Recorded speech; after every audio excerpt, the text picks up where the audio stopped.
Assalamualaikum warahmatullahi wabarakatuh. Nama saya Nabila Martia Putri. Saya akan menjawab pertanyaan pada forum kali ini. Forum yang pertama itu dengan judul Interviewing dan Sources of Data. Terdapat kasus di mana ada sebuah tim peneliti dari Politeknik Batam yang sedang melakukan penelitian mengenai efektivitas program pelatihan digital yang diselenggarakan untuk pegawai pemerintah daerah. Lalu mereka menggunakan teknik metode wawancara.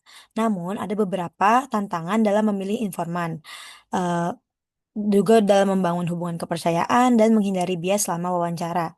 Mereka juga mempertimbangkan apakah wawancara itu dilakukan secara tatap muka itu masih efisien dibandingkan secara daring, mengingat keterbatasan waktu dan biaya yang mereka punya. Nah, pertanyaan yang pertama tentang forum ini adalah, berdasarkan teori methods of data collection, bagaimana tim peneliti sebaiknya menentukan jenis wawancara, tatap muka, online, atau semi terstruktur yang paling sesuai dalam konteks penelitian tersebut? Menurut saya, metode yang paling tepat untuk digunakan dalam kasus ini adalah wawancara semi terstruktur dengan kombinasi antara pelaksanaan secara daring atau online dan tatap muka. Eh, Wawancara semi terstruktur itu akan memberikan pertanyaan yang jelas sambil tetap memberikan fleksibilitas untuk menggali respon secara mendalam. Penting juga untuk mendapatkan wawasan kualitatif tentang mengapa efektivitas pelatihan itu terasa atau tidak terasa yang tidak bakal bisa didapatkan dari hanya hasil kuesioner. Nah, metode secara daring itu ideal untuk efisiensi dan mengatasi keterbatasan waktu atau biaya, terutama untuk menjangkau responden yang tersebar secara geografis maupun yang memiliki keterbatasan waktu. Sedangkan melalui tatap muka, itu sangat penting untuk membangun hubungan kepercayaan dengan responden, terutama untuk isu-isu yang sensitif.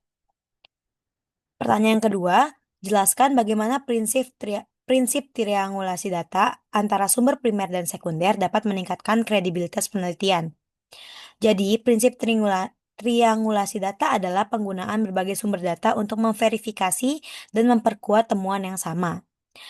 Nah, prinsip ini akan meningkatkan kredibilitas itu karena pertama, validitas temuan itu akan meningkat. Karena jika hasil wawancara konsisten dengan data dari laporan, kredibilitas temuan akan meningkat secara signifikan.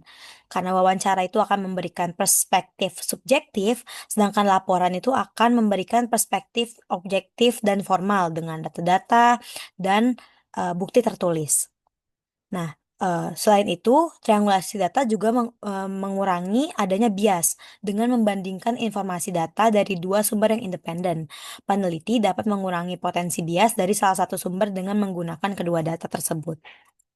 Pertanyaan terakhir, apa langkah-langkah yang dapat digunakan tim untuk mengurangi bias dan meningkatkan kepercayaan responden selama proses wawancara? Menurut saya, langkah-langkah yang dapat dilakukan adalah yang pertama, mendapatkan izin dari atasan tertingginya untuk melakukan penelitian dan menekankan kepada responden bahwa partisipasi mereka bersifat sukarela dan tidak akan mempengaruhi penilaian kinerja mereka. Hal ini akan meningkatkan keterbukaan mereka terhadap menjawab pertanyaan karena tidak ada ketakutan.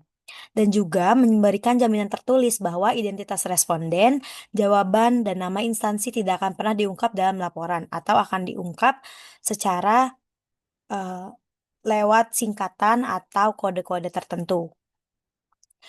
Selain itu, mungkin juga dapat dibuatkan consent form. Apakah responden mau untuk diungkapkan identitasnya atau tidak.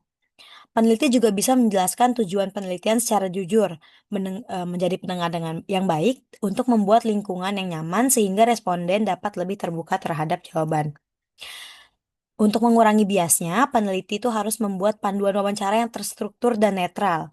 Cobalah gunakan pertanyaan yang terbuka seperti ceritakan, jelaskan bagaimana perasaan Anda untuk mendorong responden memberikan jawaban yang jujur tanpa dibatasi oleh pilihan yang diberikan oleh pewawancara. Nah, gaya bahasa tubuh juga perlu sangat dijaga. Contohnya mengurangi gerakan seperti anggukan yang bisa memberikan isyarat mengindikasi adanya persetujuan atau ketidaksetujuan dengan cara menggeleng untuk mengurangi bias pewawancara. Sekian jawaban dari forum pada pertemuan ini. Terima kasih.